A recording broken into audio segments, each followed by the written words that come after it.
Welcome back to the Sprinkler Channel. Today we're going to be talking about how to fix a station or zone that won't turn off even after the clock tells it to turn off. And perhaps the only way to keep it from running continuously is to be turning it off at the main shutoff for your sprinkler system, and you don't want to do that. You want your sprinklers to work properly. So let's get into it.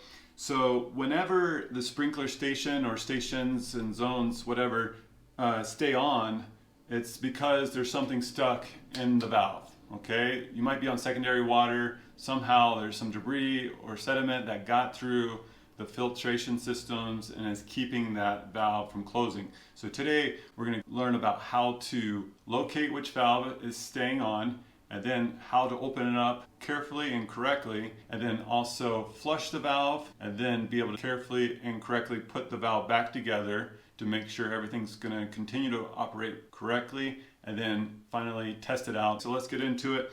First of all, locating the valve that's problematic. Sometimes you can hear the water still flowing through which valve, and sometimes you can feel the water going through the pipes, but it might not be easy to do that. The easiest way probably to tell is just by turning on each one of the valves manually by twisting the solenoid a quarter turn, and then just seeing which one doesn't affect the sprinklers that have been running continuously.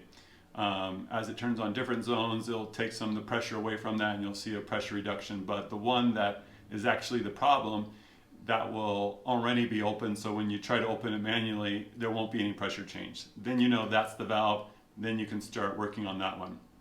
After you figure out which valve it is, go to your main shutoff for your sprinkler system, turn that off, no more water, and then what we want to do is release the back pressure from behind these valves just so it doesn't flow in and flood the sprinkler box. Because the last thing we want is dirty water and more debris to get inside the valve. That's what we're trying to get out. Okay, so we'll release the back pressure by turning the valves in the valve box open, letting that pressure push the water through down line. On the problematic valve, we want to take out the solenoid. Today we're going to be using a Hunter PGV, but most of the valves are built all the same components, just different shapes and different looks to them, but the concept's still the same.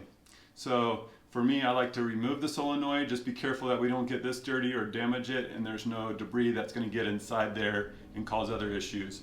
But I like to remove that, get it out of the way, so that way I can have easy access to the screws that need to come out in this case. Some of the valves might just be a jar top where you can twist them and unscrew it and take it out. This step is going to be removing the top of the valve body or the valve, and that's called the bonnet. Okay, so we're going to go ahead, and you can either use a Phillips screwdriver, you could use possibly a flathead depending on the screw types that are in there. You could also use a socket with a ratchet. Ideally a short handle would probably be easier to get in the valve box, and you might need an extension to be able to just work a little bit easier on that. You can also use what I like to use, but you got to be really careful, is the impact driver.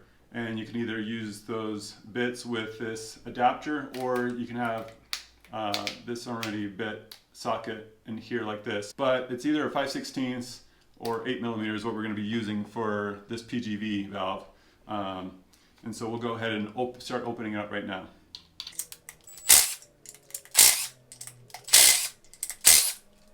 All right, so just be careful with that you don't go too hard on it and mess up the valve. Once the screws are out, you can just twist them out, you can leave them in there, and then you carefully take off the top or the bonnet of the valve. You're going to find in some cases that the diaphragm sticks to the top right here. Sometimes it might stay inside the valve body right here. Just be careful. On this one, you can see there's a little rubber node that goes in there too, along with this rubber piece, which is called the diaphragm. You don't have to, but you can just remove this piece here carefully and inspect it and clean it up if needs be. Okay, so sometimes you'll find on the top of the diaphragm that there's a lot of sediment that can be washed clean. Inspect it, make sure there's no cuts on it, and then careful that you don't lose the spring here. Okay, so we're going to take all this and set it to the side and just make sure it stays clean and undamaged. And then with this one, we have this little ring that we'll remove too. So then we're just left with the valve body. Once we get to this point, now we're ready to flush the valve. And ideally you have one person watching the valve, another person going wherever the shutoff and turn on is for the sprinkler system to get ready to flush it, because like I said, the last thing you want to do is flood the box and have all that dirty water go back into the system. Okay, so we just want to make it real quick, have it geyser up for a second, flush whatever pebbles might be in there out. Sometimes as soon as you open it up, you can see maybe a pebble right inside like that. So you can see where my finger is at. You might see a little pebble that you can just grab, but a lot of times you won't see anything, and you'll just need to flush it to get whatever's back in the pipe out there. With that, then you just literally will just turn on the main line for a few seconds at most, just long enough to see it geyser up, flush the system out just for 1 second of flow of water, and then turn it back off quickly so you don't flood out your sprinkler box. Okay, that should be enough to push whatever debris that was in there keeping the valve from closing to get flushed out, and then you're ready to reassemble. Okay, so in reverse order, we can put this little ring back in like this. You want to make sure that if you're using this specific valve or any other ones, that the orientation of the diaphragm is right side up, and that little node is going right back into that spot right there. Okay, so just like that. Don't forget the spring after that. That's just going to sit on there like that. Okay, and then we'll take the bonnet and make sure that's orientated correctly with the little node piece that's going to go right in that little spot right there. Okay, so with the screw still in there, we can just line up with the screws, let it sink down, and make sure it's all seated properly. Okay, and just kind of look around all the edges, make sure it's nicely seated. Okay, after that, then we'll screw the screws back down. Be super careful not to torque it too hard. That's why I suggest just doing the hand tools, because you don't want to crack your valve or your bonnet and have a lot more issues and problems. Okay, so we'll go ahead and tighten those down carefully. Just make them snug.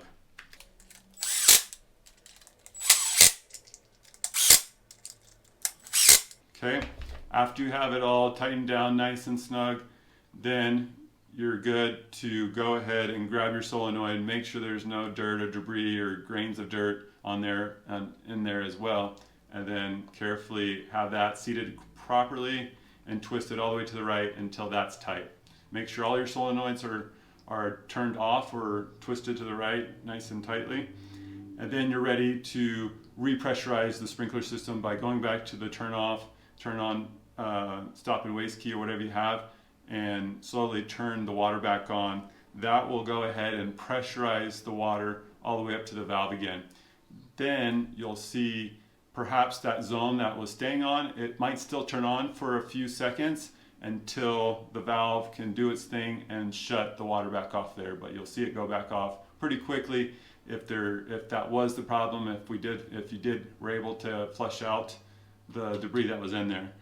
If it doesn't work the first time, I suggest repeating that process again and maybe just keeping flushing it for just a second or two longer to make sure that you get whatever is stuck in there, debris out of there, and then reassemble it just like I showed you. And that should solve your problem. 95% of the time, that is the issue, and it solves the problem, and you're good to go from there on out. Okay, hope this helps. Leave a comment below. We'll see you in the next one. Bye.